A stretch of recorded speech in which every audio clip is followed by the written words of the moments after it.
Երկու բույթ մերնեմ։ Գրեթե մեկ դարյա այս սկավառակով էին նաև կորցրած հայրենիքի կարոտը առնում ցեղասպանությունից փրկվածները Ֆրանսիայում։ Հայերը Մարսելում հաստատվել են հատկապես Թուրքիայում Մուստաֆա Քեմալի իշխանության տարիներին։ Անմարդկային ճնշումներն ու սպառնալիքները մեր հայրենակիցներին ստիպել են նստել ֆրանսիական նավատորմի Տուրվիլ նավն ու հասնել Մարսել։ Առաջին համաշխարհայինից հետո դատարկված Քեմփ Օդդո ճամբարը։ Et on reconnaît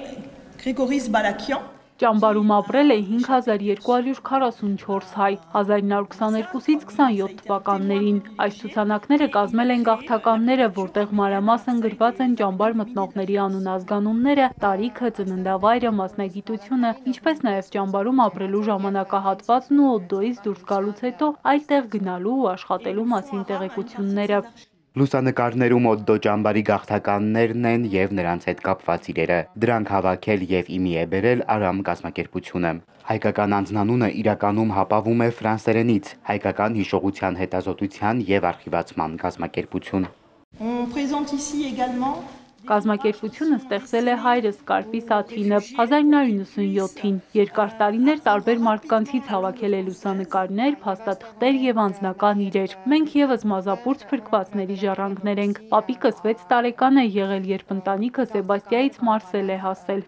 Հայերի Օդդո ճամբարում գործել է դպրոց, գաղթականները ունեցել են զբաղմունք, այս կոշիկ օրինակ ձևել և կարել են 100 տարի առաջ, հայ և ֆրանսիացի կոշկակարների համատեղ աշխատանքն է, հավաքածուի առավել արժեքավոր մասը մեր հայրենակիցների տարանցիկ անձնագրերն են։ la famille qui a Անչափ կարևոր են նանսենյան արձանագրերը, որով մեր հայրենակիցները կարողացել են հատել Ֆրանսիայի սահմանն ու այդտեղից մեկնել Ամերիկա։ Մազապուրծ հայերի լուսանկարները, փաստաթղթերն ու անձնական իրերը վերջին տարիներին ցուցադրվել են Մարսելում։ Լուսիկյան ընտանիքը ցանկություն է ունեցել, որ դրանք ցուցադրվեն նաև հայրենիքում։ Արամի կողմից նաև թանգարանին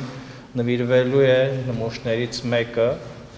Ահա այս նանսենյան անձնագիրը, որը տեղ կգտնի արդեն մեր հետագա ցուցադրություններում,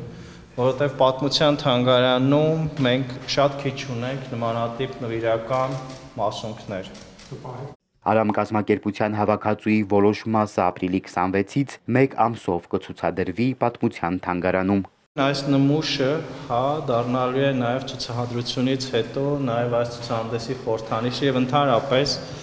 այս շրջանը ներկայացնող մի կարևոր մասունք, որը նաև կպատմի այս նանսենյան անձնագրերի եւ ընդհանրապես փրկվածների պատմության մասին։ Ֆրանսիական Քեմփ Օդդո ճամբարը դադարել է գործել 1927-ին, հետագայում այդտեղ դրվել է հուշաքար, որ վկայում է հայերի հնգամյա ճամբարական դեգերումների մասին։ Սևակ Վարդումյան, Սիմիկ Մայիլյան, Էպիկենտրոն։